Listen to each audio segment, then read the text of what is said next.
Um, we'll be recording this meeting online so that for those of you who are not able to attend the session today, we'll share this recording with you. Today, I'll be discussing with you on how you can empower your research with Scopus. I'm the solutions consultant for Elsevier for the Southeast Asia region. And I think for those of you who are familiar with me and met me before, what I do is I work with universities with regards on analytics, on Science Direct, Scopus, and Mendeley, and to support you with regards to your publishing, with regards to your usage queries. So today, what I'll be sharing with you is that I'll be talking about Scopus itself, what content you're able to find on Scopus, how you can search on Scopus. I'll be talking on how you can leverage the source browser and journal analyzer tool, the research excellence that you're able to achieve on Scopus, as well as additional Scopus help and resources. So the first question I would ask all of you, most of the time in real life, I would just ask everyone, so how many of you know what's the difference between Scopus and Science Direct? Sometimes people will be puzzled. So just to make a complicated thing less complicated, Science Direct is the full text repository from Elsevier, while Scopus is the world's largest abstract and indexing tool where you collaborate together with about 5,000 publishers worldwide. So Science Direct is full text articles, Scopus is abstracts. The reason why we actually came out with Scopus is because we understand that on average, researchers spend approximately over 4 hours looking for research articles a week and more than 5 hours reading them. So they read approximately 5 to 6 articles a week and only half are considered useful. So where Scopus comes in is that we want to make sure to make the whole searching process more efficient so that you can read more effectively. So I mentioned that Scopus is the world's largest abstract and citation database of peer-reviewed literature, and it features smart tools that allow you to track, analyze, and to visualize scholarly research. We can see that there is approximately 78 million items on Scopus, 16 million author profiles, and up to 70,000 affiliation profiles. So this is a very comprehensive view on the world of research without any packages or add-ons. So Scopus is actually signed on for you by MOE of Malaysia. It allows readers to identify and to analyze which journals they should read and where they can submit to. In Malaysia, I understand that you're leveraging on MIRA 1 for part of your calculation and accreditation scores. So this is something very, very useful because now you're able to identify quality journals for you to publish into. The author profile on Scopus allows researchers to manage their career citation counts as well as their H index. It allows you to decide what, where, and with whom to collaborate with, allows you to track the impact of research and to monitor global research trends, allows you to find out what currently exists in the global world of research, and also makes you more effective in identifying key research topics for you to want to publish in so that you can find ideas on key topic areas. You find out what are the trending research topics in the world today. So now you're able to collaborate with international researchers on these trending topics. So one of the questions people always ask is, what is the content on Scopus itself? So globally, there's approximately 105,000 active scholarly titles, of which approximately 47,000 are peer-reviewed. And out of this 47,000, Scopus indexes 24,600. So we are very, very specific with regards to the content that we actually curate. And titles on Scopus are rigorously reviewed and selected by an independent board of subject matter experts, also known as the CSAB. I'll be telling you more about them later. Scopus is also globally representative. You can see that most of the journals that we do index don't just come from North America or Western Europe. We're very inclusive. We've published quite a certain number of articles from Middle East and Africa, from Eastern Europe and Russia, from Latin America, Australia, New Zealand. I can see here that in Asia Pacific, we publish about 2,230 journals, which is 265% more than our nearest competitor. So what content is there in Scopus? So I mentioned there's approximately 77.6 million records from 24,000 serials, 120,000 conferences, and up to 220,000 books. There's approximately 40 different languages covered. So one thing people always ask is, does my journal have to be written in English for it to be indexed? No, your journal doesn't have to be written in English, but you need to have an English title, an English homepage, and your abstracts must be written in English before it can be considered for indexing. I'll cover these points later.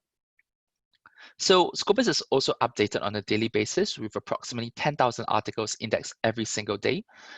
We cover multiple content types. We support open access with about 5,500 Go open access journals indexed. And people always ask, so who are the publishers that you index in Scopus? If Scopus is owned by Elsevier, are all Elsevier journals indexed on Scopus? So the answer for the second is no, not all Elsevier journals are indexed on Scopus. This is because at the end of the day, Scopus is evaluated by a team of independent subject matter experts. So these are the people who ascertain whether the journal is good enough to be indexed. Needless to say though, Elsevier's quality is very high, so approximately about 90% of our journals are actually indexed on Scopus.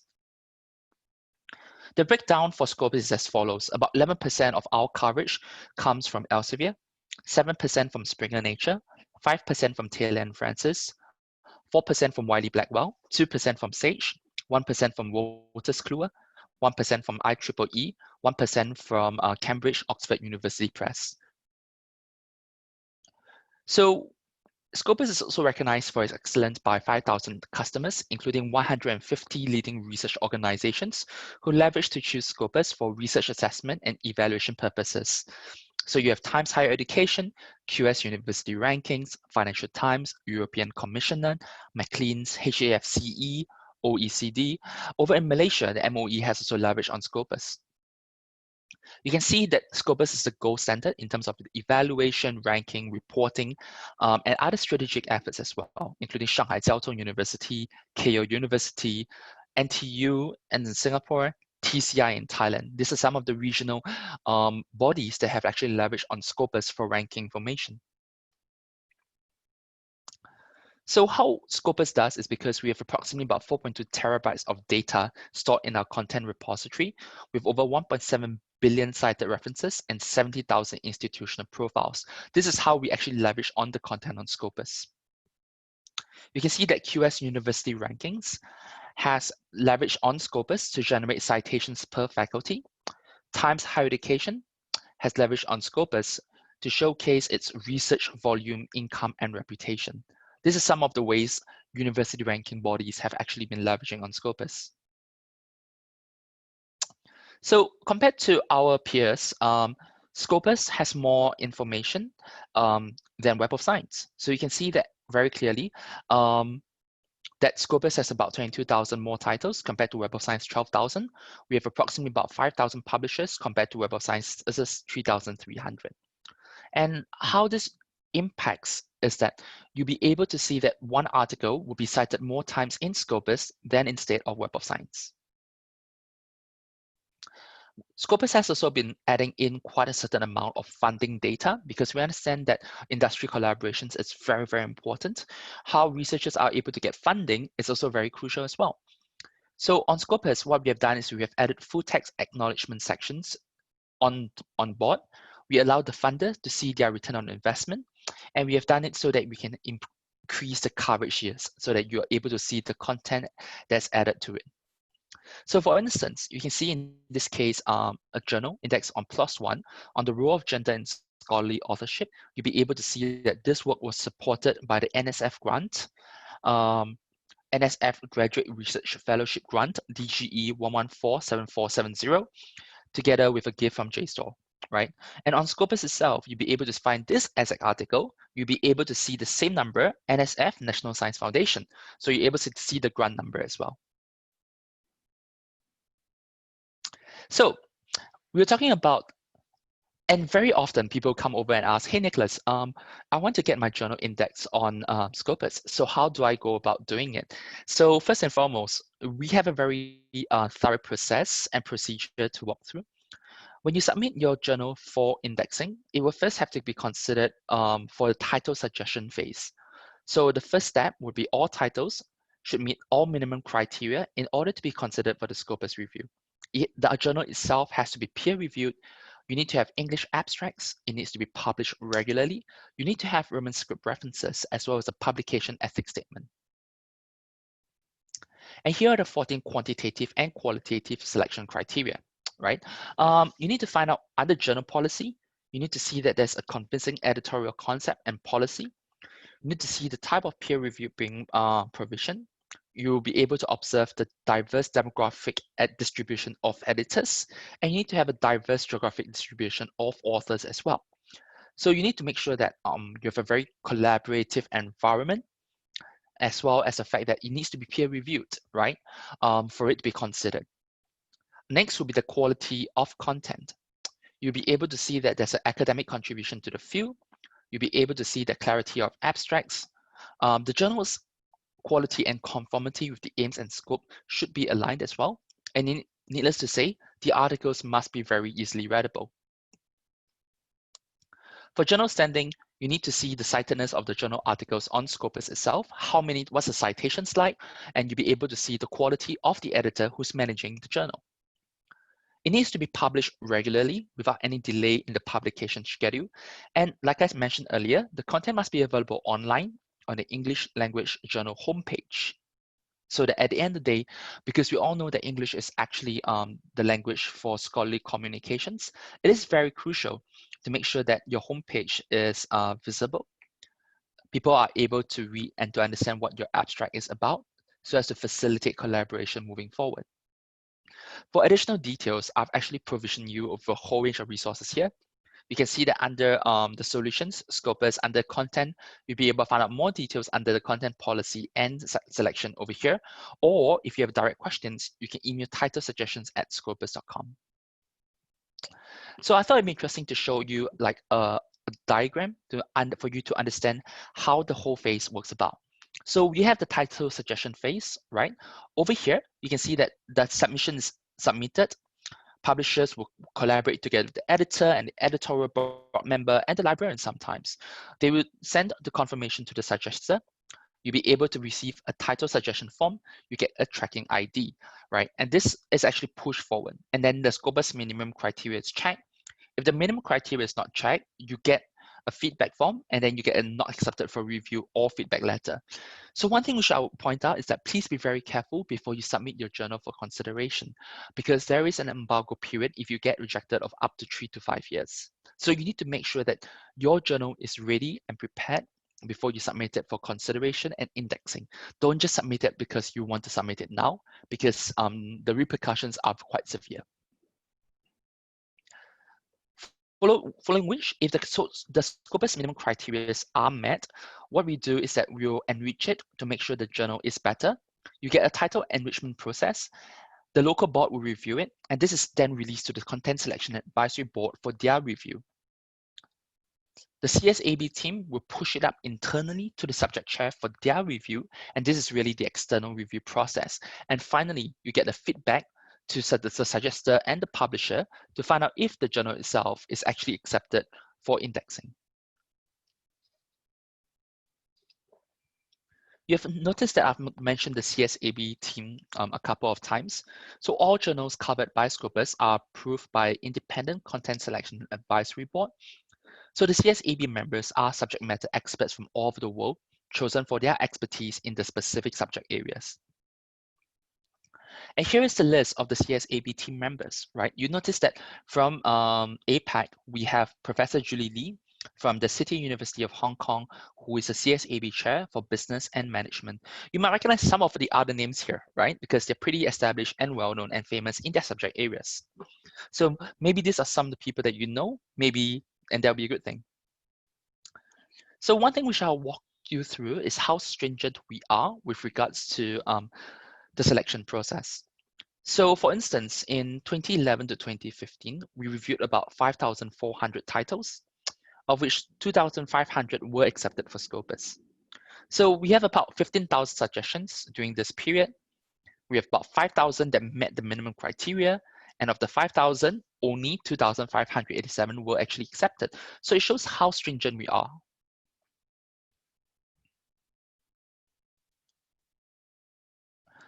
So we also constantly make sure that there's an ongoing content curation process in place, which is why some of you will be asking, hey, is this title still in Scopus? Is it not actively in Scopus, or will it be active in Scopus? So the reason why you notice that some titles do actually drop from Scopus is because we do go through an ongoing content curation process. So the curation process is essential and expected by our customers and users. Red flags are raised when we have direct feedback from users and stakeholders on poor performing journals. If we have identified poor performing journals using metrics and benchmark, and if we leverage on a radar to predict journals with an outline performance. If all these three red flags are raised, that is when we actually have a re-evaluation by the Content Selection Advisory Board, and then we decide if the content is to be kept on Scopus or otherwise. So we make sure that there's a transparent annual re-evaluation process in place to ensure that titles continue to meet high quality journal standards. So in year one, we analyze the full journal performance based on metrics and benchmarks. We will flag underperforming journals and to inform journal publishers. The second year, we will do the same again, and it's only when a journal underperforms for 2 consecutive years, the CSAB team will then evaluate the title based on the Scopus selection criteria.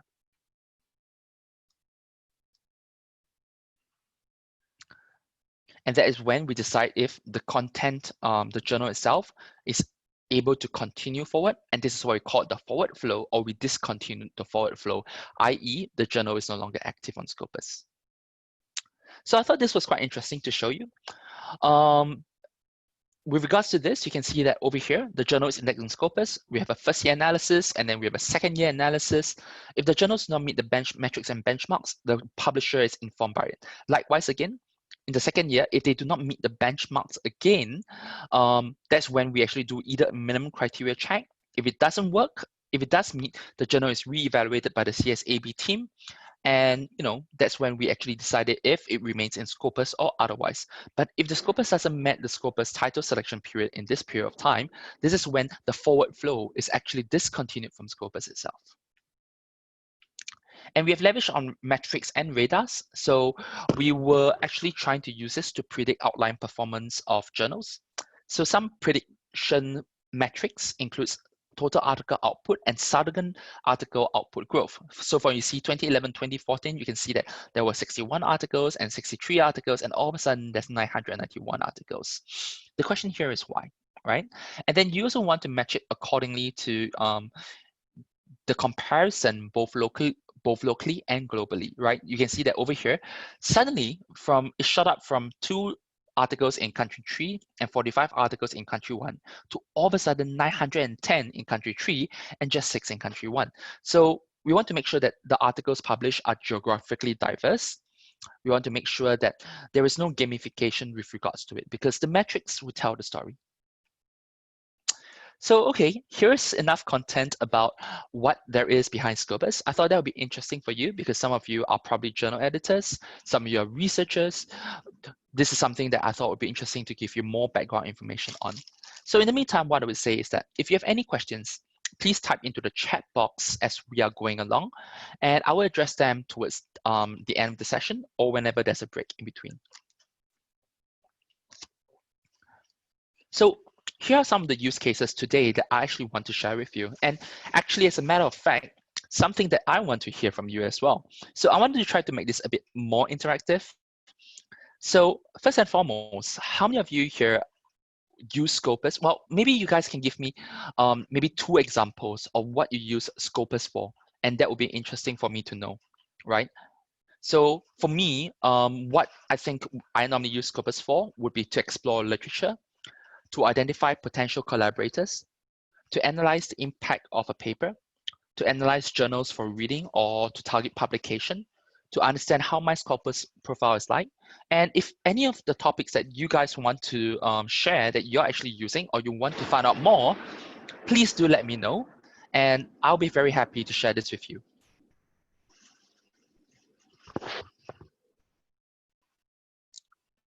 So we have a question here on predatory journals. I will actually get back to you on this in just a bit because I got this covered. So maybe one of you can also type in another questions on topics that you would like to nominate, and I'll edit in later. Well, we'll get back to you on this shortly, right? But please feel free to type into the chat box because I do want to make this more interactive. So this is how Scopus looks like, right? The front page and this page has gone through many iterations, but it's been a very familiar blue background.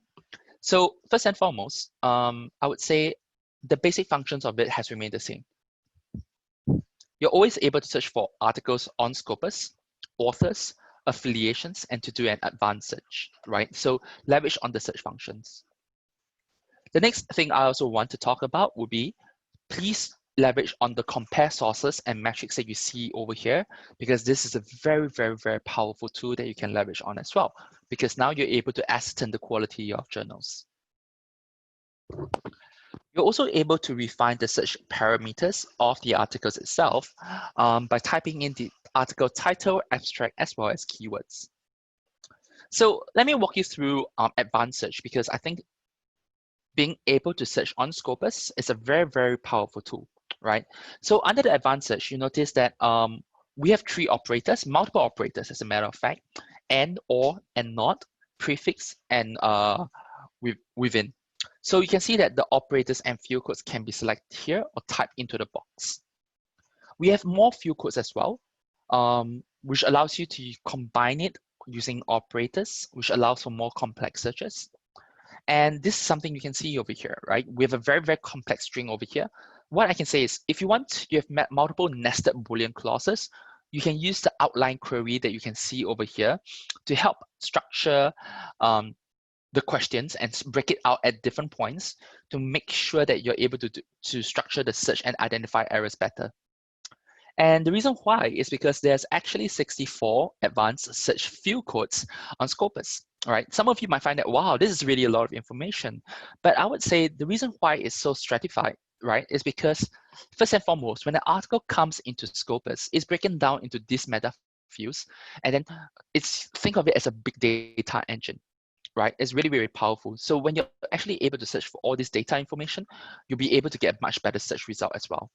And also, this is how Scopus is able to curate data, because every time an article comes into Scopus, it's broken down into, say, the title, the affiliation country, the publications, the citation counts, the authors, the funding numbers, the index terms. So you can see the level of granularity that goes into Scopus here. So there are also advanced search strings that can be used in document search tab, right? So for instance, if you're looking for, say, particle interactions and collisions and not theoretical, you get approximately about 775 results. And there's a part where I think it's actually really interesting. I really want to drive home on how powerful the search functionality on Scopus is, right?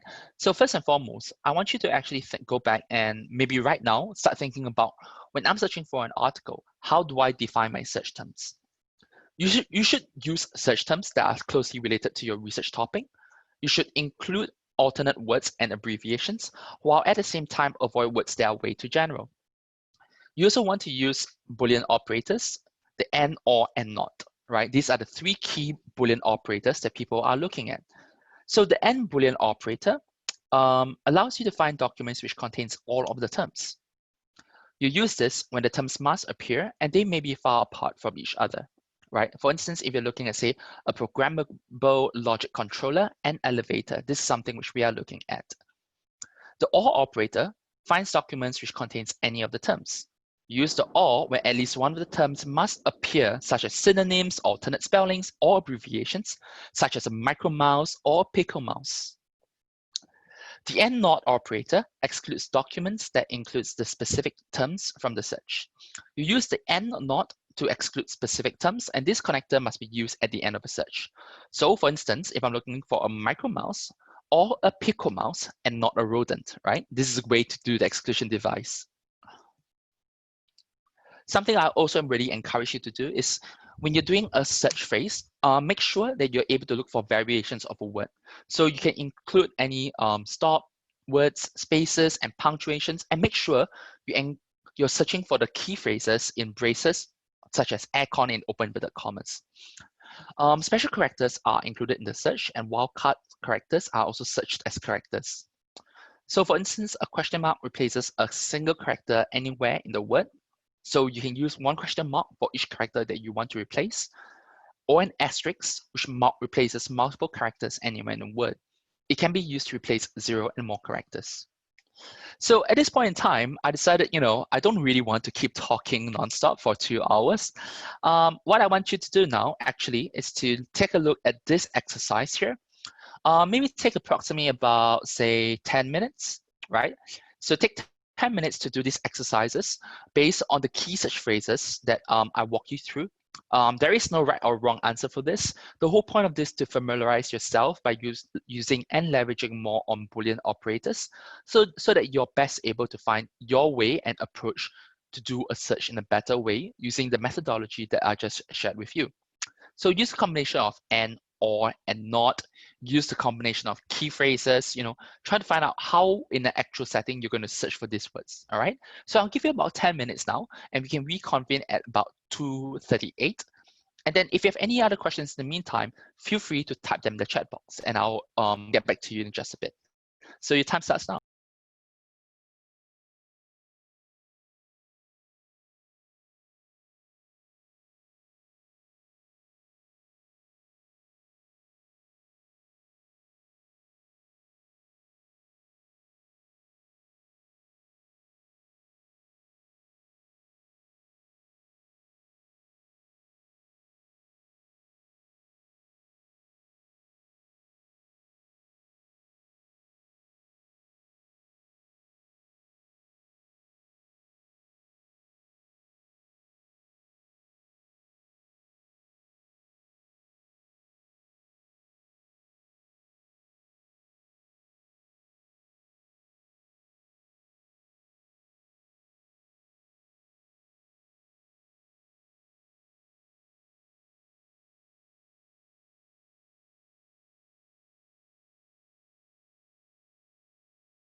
So let me just give you a quick hand here on some of the questions that you might have raised. So let's walk you through the first example on the SARS coronavirus 2, because everyone knows how crucial and how pertinent SARS is. For instance, if you're looking for, say, coronavirus, you can search for novel coronavirus, you get 526 results.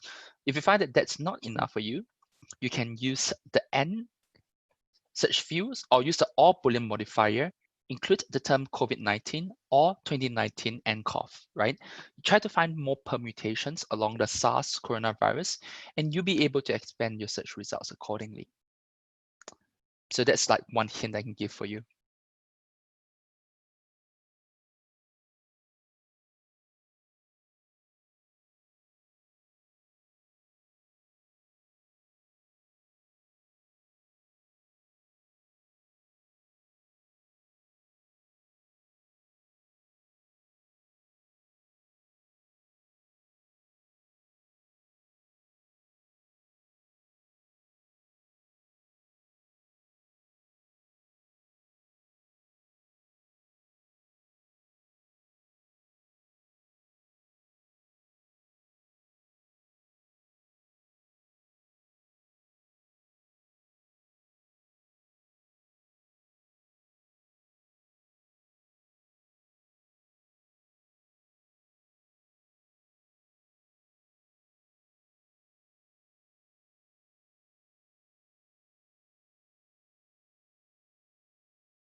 So another couple of examples that I can walk you through would include the remote control automated fire ignition system. you'll be able to find that actually, first and foremost, if I look for fire ignition system and I use the N modifier and I use the term automat asterisk, which means automated, automatic, for instance, I get 2 document results. If that's too specific, then maybe I want to look for an ignition system. I use the N modifier. I include the word automate asterisk. So you notice that, when it comes to a fire ignition system or an ignition system, those small key phrases, they make a lot of impact with regards to the search parameters that you're looking for.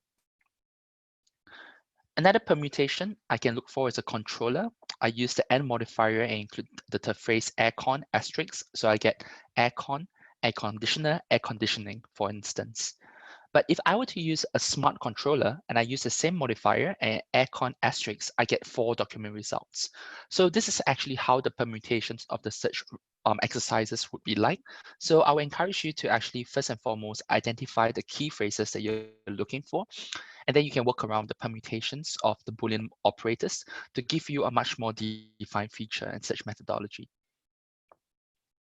And this is really how it's like when you're actually searching on Scopus. If I'm looking for, say, particle interactions, first and foremost, I'll get a whole bunch of results, right? I'll get the year. And most of the time, you find that when you click on the year here, you get like a whole range from 1970s all the way to 2021. Some of you might find it perplexing because you're like, hi, how is 2020, 21 even indexed? Because 2020 is not even over yet. But what I would say is that it depends on the issues you're publishing and the nature of your research. So it's entirely plausible that it's indexed to be published next year. Most of the time, if, for instance, if you're looking for novel, the COVID-19, I will also ask you to filter it by the 2020 because COVID-19 is a very new incident.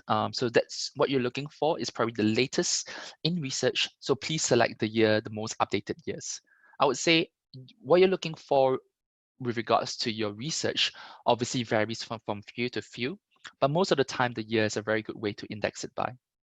You can also choose to filter it accordingly based on the author name, the subject area, the type of documents you're looking for, like a conference paper or research article or a book chapter. You can also filter it by source title, which is the journal type or book type, the keywords you're looking for, the affiliation, if you're searching for it based published from a certain university, the country territory in which this research is being published in, the source type, and the language. The next thing you can also do is to actually analyze, select all this. You can once select all, you can choose to export it, to download it. One of my favorite tools is to see the citation overview. So you can see the performance of the research article over an extended period of time.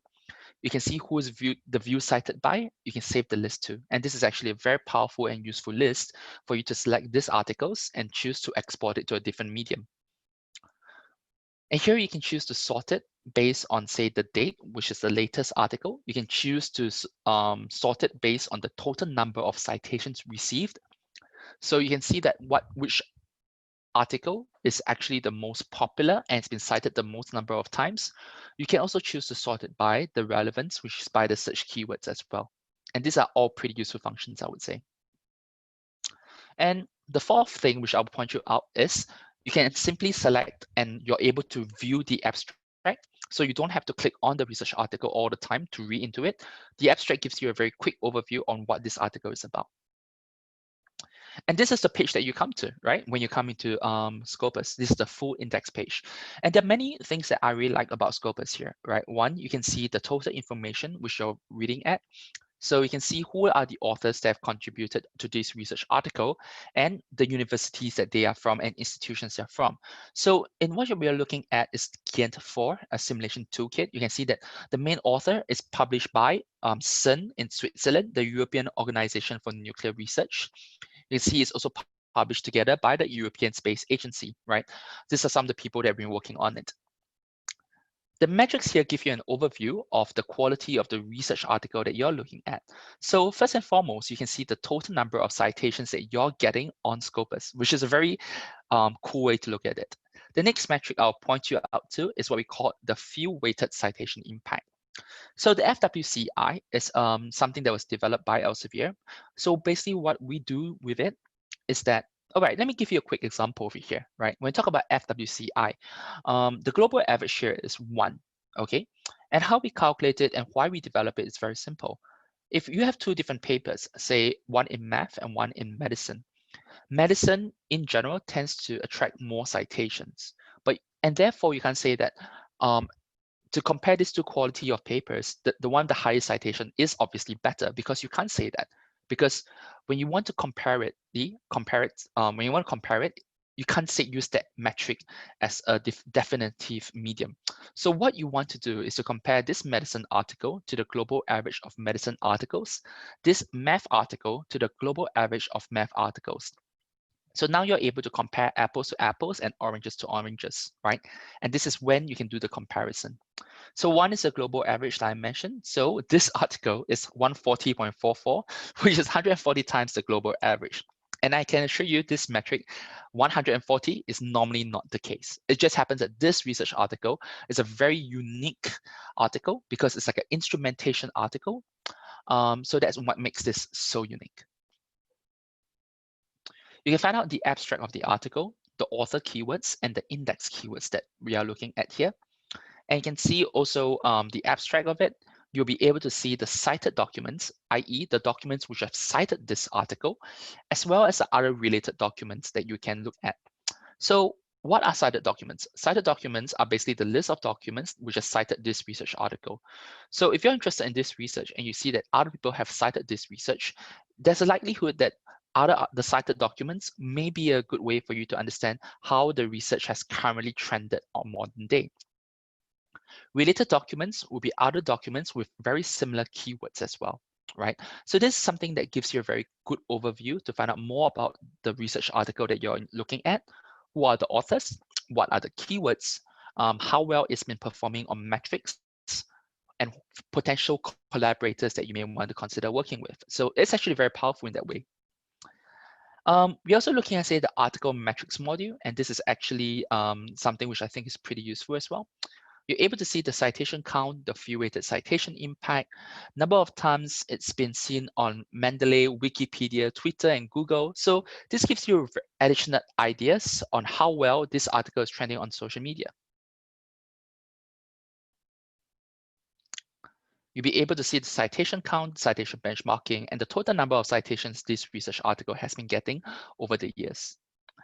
Another thing which I think is quite useful is for you to export this article onto Mendeley as well. How many of you here use Mendeley, right? Or possibly use EndNotes, right? What I would say is that if you haven't used Mendeley or EndNotes or a reference manager, please go ahead and do so. It saves you a lot of time. When I was writing my research thesis and I was using a citation style, I think it was APA back then, I missed out a comma right after, I think, a journal title. And I realized with horror about 40 citations in, I had to go back and redo it all over again, right? The reference manager really saves you a lot of time to do so. So please feel free to download Mendeley, use it, and you can use it to actually make your life easier when you're using Scopus as well. You can simply select the articles that you're looking at and choose to export the document settings so that you have the author, the document title, the year, the EID, source title, and the volume issue pages. It's very useful as well. So Mendeley is an Elsevier company. It's a platform. It's a reference manager allowing you to manage, read, share, annotate, and to cite your research papers.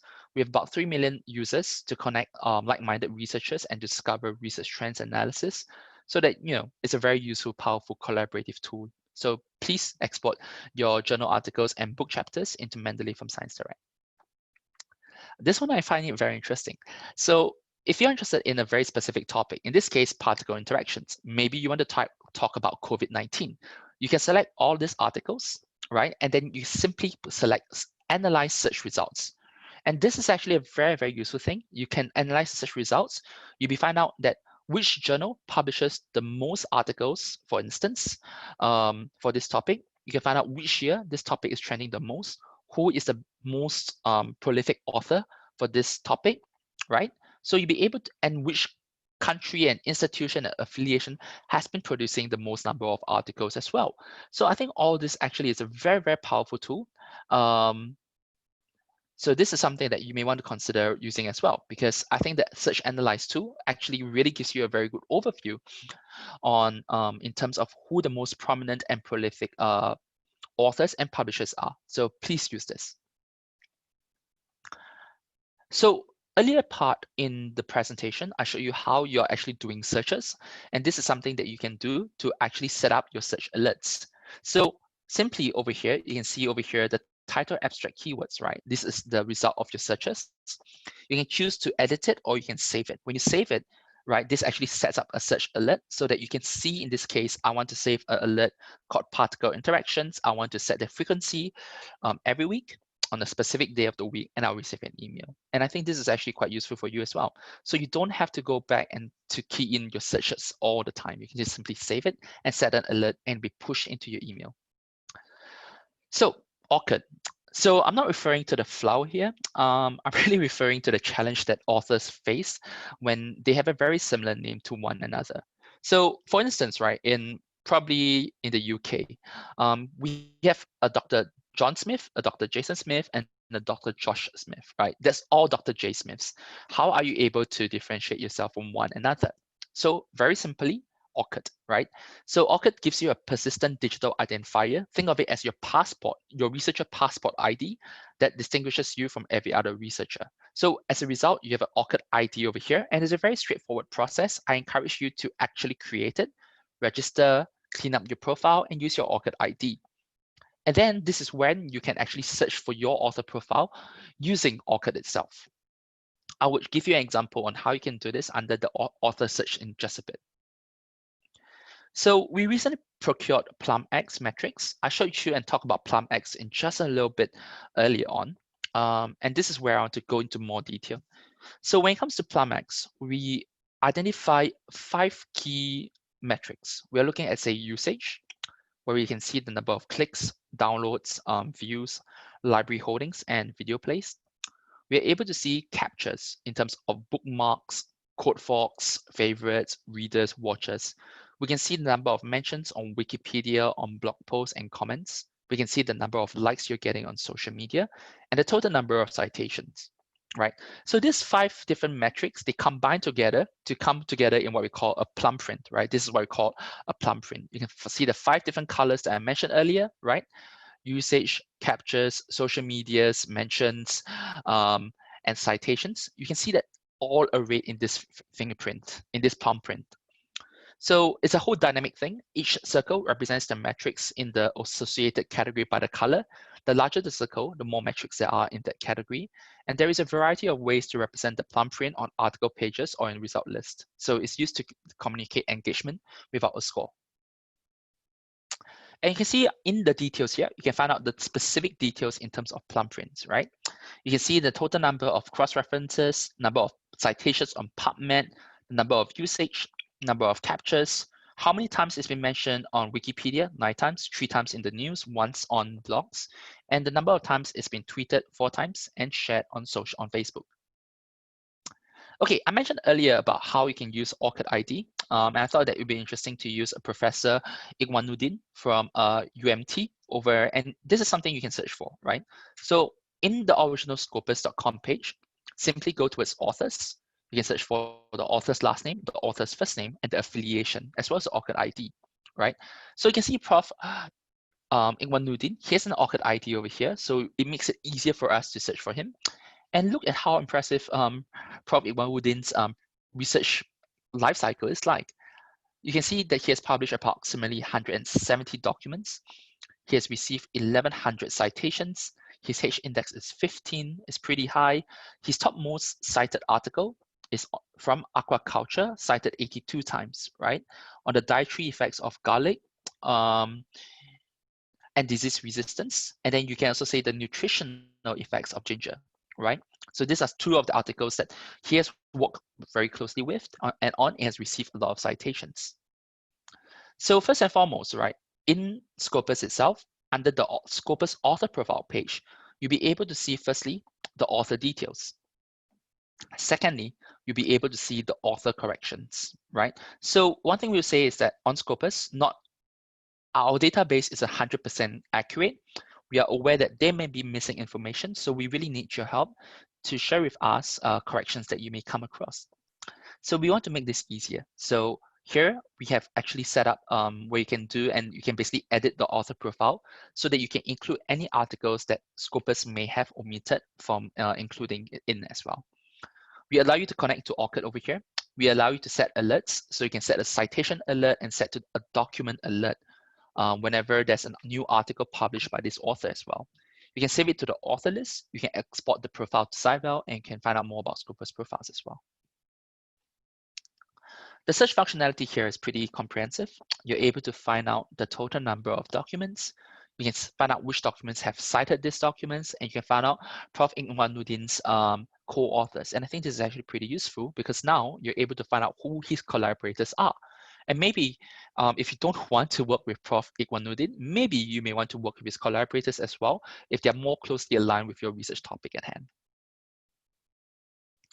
Needless to say, we allow you to sort these articles out. You can see what his most recent articles are like and what his most highly cited articles are. So if you want to find out what Prof. Ikhwanuddin's latest research is like, simply sort it by the latest ones. And of course, you'll be able to find out the author history over here. You can see that he has been very, very prolific in 2019, 2020. That's a great thing, right? Because he shows that he's publishing research at a higher rate than ever before. So if you're looking for affiliation searches, right, now you can simply search for University Malaysia Terengganu, and we'll basically auto-complete it for you as well. You can see UMT over here. You can see the total number of documents, total number of authors. You can also see the publication areas in which UMT is very strong in, and UMT clearly very strong in terms of agri, in terms of engineering, in terms of environmental sciences, social sciences, computer sciences. I think most of you would agree with me that these are the areas that UMT is very strong in. So one thing I would also point out, we have provision for you, the author and affiliation wizard, right? So because we have about 60 million author profiles and 70,000 affiliation profiles, we won't be 100% correct all the time. So we allow you to actually make changes using the author feedback wizard. So please use it if there's anything that you feel that's incorrect. Okay, so before I actually go on to talk more about metrics, I realize some of you actually have a whole bunch of questions that you have read out for me. So let me tackle these questions firstly. All right, so I have one from Muhammad Danish Daniel. How does Scopus detect predatory journals? And how are Scopus indexed? And to differ probably predatory and confirmed predatory. Okay, so first and foremost, right, and this has actually come across from a personal experience. So sometimes there was one period of time, someone from UKM, Kebangsaan Malaysia, came over and told me, hey, Nicholas, there is a predatory journal which is indexed in Scopus. And for me, I was quite surprised. So what I had to do was I went in, I looked at the journal, that the link that they shared with me, and the link of the journal that is indexed in Scopus. So to my shock and horror, the link that they shared with me was actually a predatory journal, but that predatory journal had a very different ISSN from the one that's indexed in Scopus. And that's when I realized that there's a whole list of journals out there. They copy the name of existing journals indexed within Scopus, but they try to copy the name, but the ISSN itself is very different, right? So long story short, please compare the ISSN.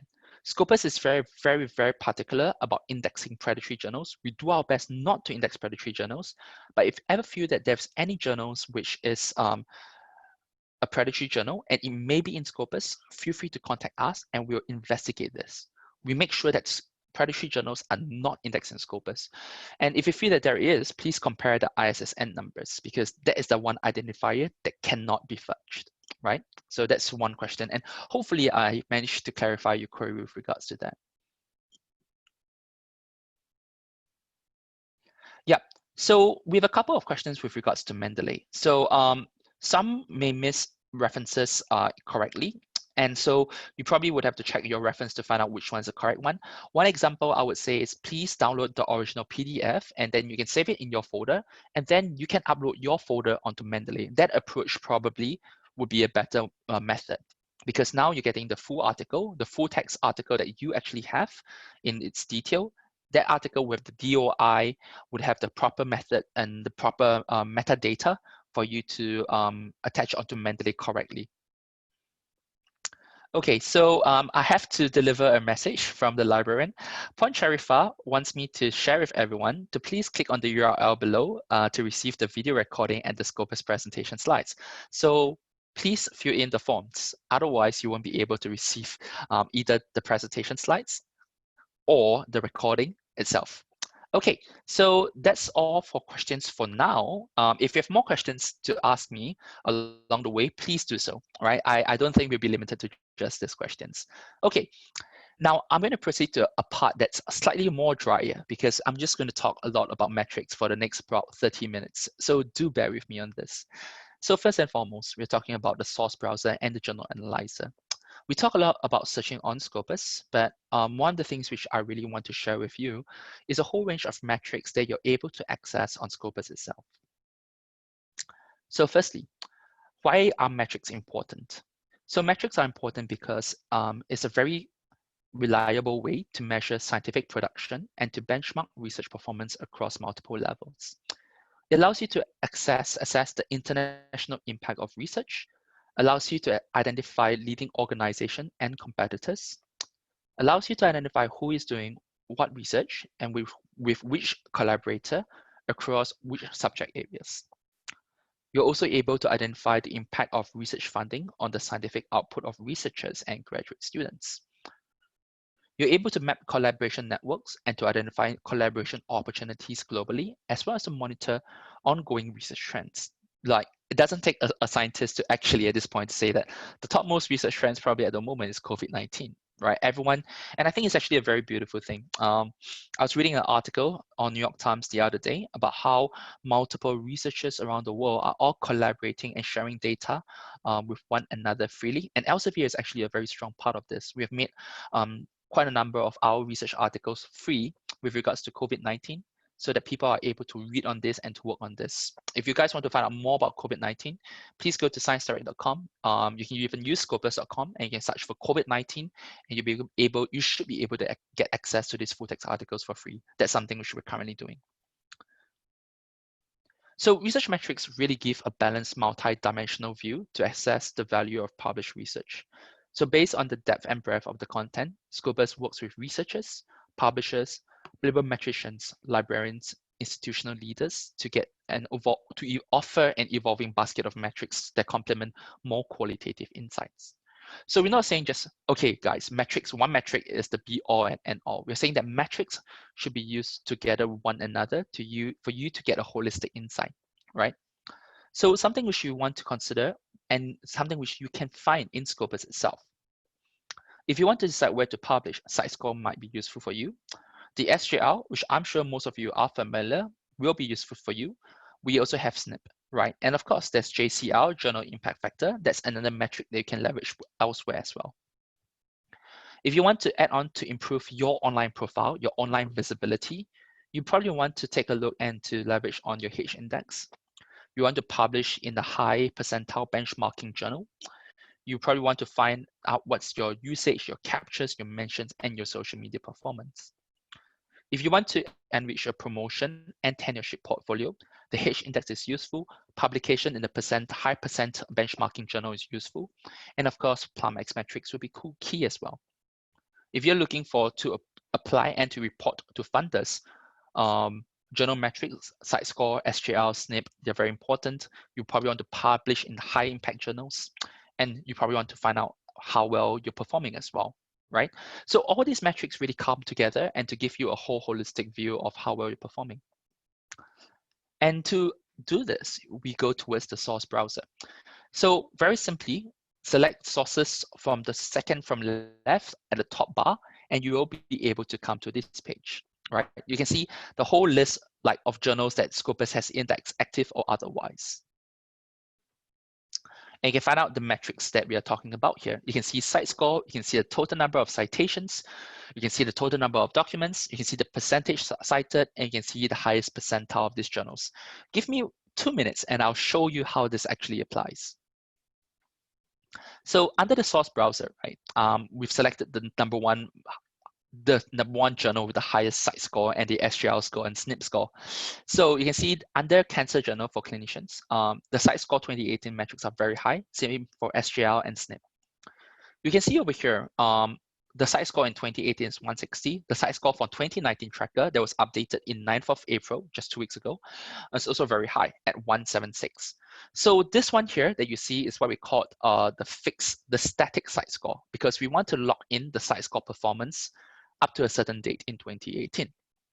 We can see it here, the active or dynamic site score. This is an ongoing tracker to show you how well the journal is performing year to date. And we can see that this journal is performing at a higher rate than even that of the previous year. And let's take a look at, say, for this journal, and when we compare it to the subcategories. The Cancer Journal for Clinicians is ranked number 1 out of 120 journals for hematology, and it's ranked number 1 out of 320 journals for oncology. And this shows the impact of the journal, how well it's performing based on percentage rankings. And I think this is really, really powerful.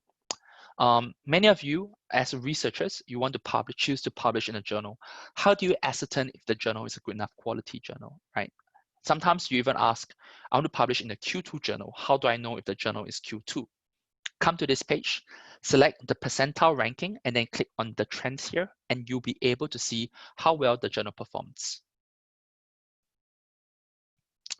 We also have what we call a compare source page. So you're able to compare 2 different journals accordingly. So I've chosen, say, Nature Medicine and Cell, and I'm trying to compare and to see their performance. And we can see that across the different metrics, Cell is trending higher than Nature Medicine. So if you're choosing journals to compare, if you're trying to shortlist a range of journals, maybe you have 10 journals that you may want to shortlist, you can compare them to one another, and then now you can ascertain for yourself if this journal or which journal would be the best possible platform and medium for you to share your research in. So there are 3 key metrics that I want to share with you right here on Scopus, right? So we have firstly site score, which is a metric that gives a comprehensive, transparent, and current view of a journal's impact. It uses a 3-year citation window and very similar to impact factor. Basically, it's the total number of citations divided by the total number of publications. So the numerator and denominator includes all document types. I'll show you in the next slide what's the difference between the impact factor. The SNP is what we call the source normalized impact per paper. It corrects for few differences so that the outlier scores are closer to average. Very similar to the FWCI, but with one big difference. The FWCI is applicable on an article level, while the SNP is meant only for a journal level. So similar, it uses a scoring scale with an average of 1 for easy comparison. The next metric I'll talk about is SJR, Scimago Journal Ranking. And this is very interesting. It uses a prestigious nature of citations that comes from the same or closely related field. So it overcomes the tendency for prestige to score the quantity of journals as well. So what this means is that it leverages on the prestige scoring of journals. So if your journal is being cited by a more prestigious journal, it shows that there is a certain value and quality to your work for this to be done so. So as a result, the more prestigious journal would share some of its prestige ranking over to you. So basically, we're trying to just track the internetworking of journals to one another. And this is something we're looking at for site score. For site score, you can see how it's being calculated. We see the total number of citations, right, in 2018 to the previous 3 years of documents before it. So in 15, 16, 17, we can see the total number of documents. So it's citations per documents, right? One big difference to the impact factor. Impact factor uses 2 to 5 years of documents, and it only uses citable items such as articles and reviews for the denominator, which means that it's a fixed thing. So unlike site score, it's also plausible to write more, to have more citations in notes, for instance, and this will actually pad up the impact factor of the journals itself. So I show you this page, which is a source browser, and I would encourage you to actually go into more detail accordingly. So the source browser allows you to compare by site score, by SJR, by the SNIP, by the total number of citations, by the total number of documents. And one of my favorite metrics here is actually the percentage not cited too. The percent not cited actually is really, really effective. I think it's very powerful because it shows how many percent of a journal is not being cited by anyone. So if in early career researcher, maybe you want to publish in a journal with a low percentage not cited, because it means that all of the published articles are probably being cited somewhere by someone else, which means that it's giving good visibility for all its research articles, right? So maybe in this case, you want to publish in a low percentage not cited journal because it means that your work is more likely to be noticed. And of course, you can see the total number of review papers as well. So does anyone have any questions at this point in time with regards to metrics that I've covered? Most of the time, people will be asking about, so what's a Q1 journal? What's a Q2 journal? And my answer will first and foremost go to site score ranking and click on the site score trends. And this is actually a very useful metric for you to understand and to identify as well.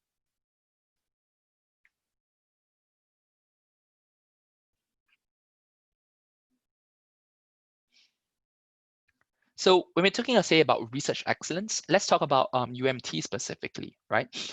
We can go onto UMT. We'll be able to find out who the collaborating affiliations are. We can see the total number of documents by the source, and we can see the documents, the authors, and the pattern results of UMT as well. We can see, and something which I encourage all of you to do would be to select all of this and to see the citation overview and to analyze the search results for UMT. So you can see that UMT actually has been increasing its publications every single year. And congratulations, in 2019, you had the highest number of publications ever. I think approximately it was close to about 1,900 to 1,000 articles published in 2019. And even though 2020 is only 1/4 of the way in, the number of articles being published is actually very significant as well. We can see over here and select it, like in terms of subject areas covered and published will be in agri, engineering, and environmental sciences. You can find out who's the highest, most contributing research article output by authors as well. And then you can find out which research area as well. And I think this is actually a pretty impactful way to get a quick overview on the performance of the journal. We can also see who the top authors are. You can see that in terms of UMT's publication output, you have a Prof. Iqbaluddin, you have a Prof. Abdullah, a Prof. Ghaffar, right? And then from there, you can specifically see what and how well they're performing with regards to it and what research areas they're performing. And I think this is actually a pretty useful way to take a look into it. So this towards the end of the Scopus help and resources. For more questions that if you feel that I've not covered during this training itself, please go into the Scopus blog and Twitter, take a look into it, right? Find out that there's more information to be shared on the blog and Twitter. It's quite effective. If you have more questions and require more assistance, we do have a live chat that you can contact us on.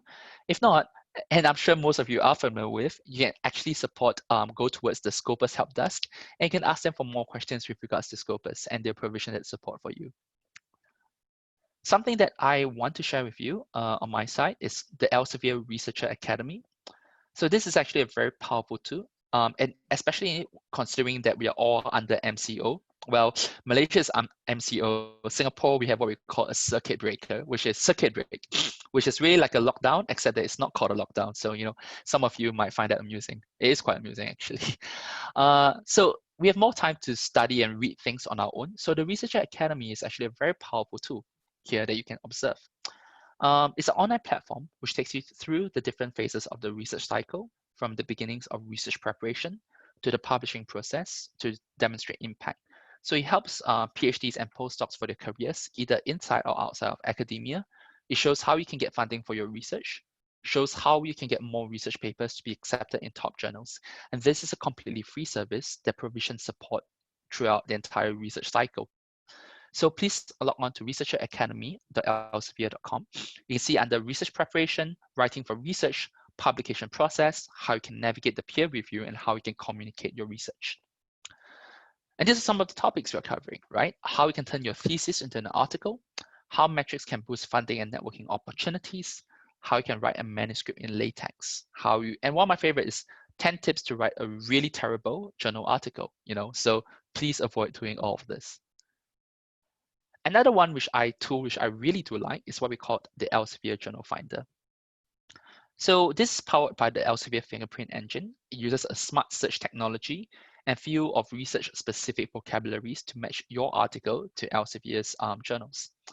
So key in your paper title here, type in your paper abstract, put in your keywords and the field of research, and we'll come up with a whole range of journals which we think is actually appropriate for you, right? You'll be able to see how similarly and how high the journals match in terms of your paper. You can see it in terms of site score. You can see impact factor. You can see the acceptance rate, the time to the first decision, and the time to publication. So no longer would you have to ask, how long does it take for the journal to publish? I wouldn't know. At the end of the day, this journals would know, and there's a time span for which they work on based on the subject areas which they're covering. So this would help you to identify all the questions that you probably may have with regards to the journals of your choice. So another thing that Elsevier has done over for Malaysia is to work together with MCC, formerly known as MCC, now part of MOE, now known as the CID. So Malaysia is embarking on a path to become a knowledge-based economy. And we want to share with you this report that you can scan with the QR code over here. So you'll be able to find how strongly Malaysia's investment in R&D is, how much it has improved by in terms of the QS University rankings, and Malaysia as an attractive knowledge and research destination. This is something which we really want to share with you, and I think it's actually very powerful and useful for you, right? For you to find more information, you can learn and connect with us via the Scopus blog, the newsletter, Twitter, and the info site, so that you're able to find the best information for you to share these resources with. Right. So yeah, at this point in time, I'd like to open the floor for any questions that you may want to ask me, and I'll be very happy to share them with you. Okay. Juan Wada wants to know the impact factor of the journal in Scopus. Okay, so unfortunately, I can't, on Scopus, you can't get the impact factor. If you want to look for the impact factor, that would be under Web of Sciences, JCL. Scopus has its own metric called site score that I walked through. We do have that metric over there. And I think that's actually a pretty powerful metric. And we show you how you can do the benchmarking with regards to quartile 1 to 4 as well. Because you're looking at the top 99th percentile, that will be in quartile 1. If you're looking at the top 75th percentile, that will be in quartile 2, right? So that's something which you can consider leveraging on, because I think it's actually a pretty powerful metric. All right. So does anyone else have any question in the meantime?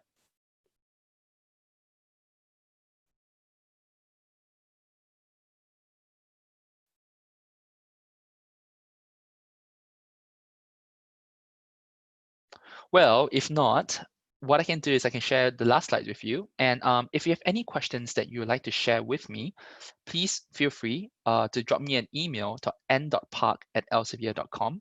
I'll be very happy to address your queries as well. If not, you can submit your questions to your librarian, who has very kindly shared this with everyone. And then I'll be in touch with her, and then she'll disseminate this presentation and the slides with all of you. So thank you so much for all of you. Oh, Ponwada is asking now, what's the difference between site score and SJL? So these are two different metrics. SJL, Saimal Gold Journal Ranking, this is a third-party team that has developed the prestige scoring and calculations in terms of citations. So site score leverages on citations per document. And then from these citations per document, there's the raw score. And then you can compare it to other journals within the same category itself. SJL basically normalizes this, and then it does what we call a prestige calculation as well. So it's basically two different metrics for you to understand on how different this is.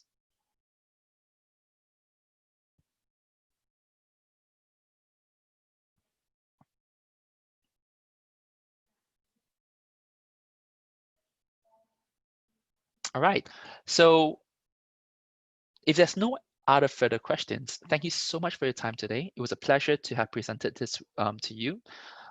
Please be safe, be healthy, and take care of yourself. Let me know if there's anything which I can do to support you. Thank you.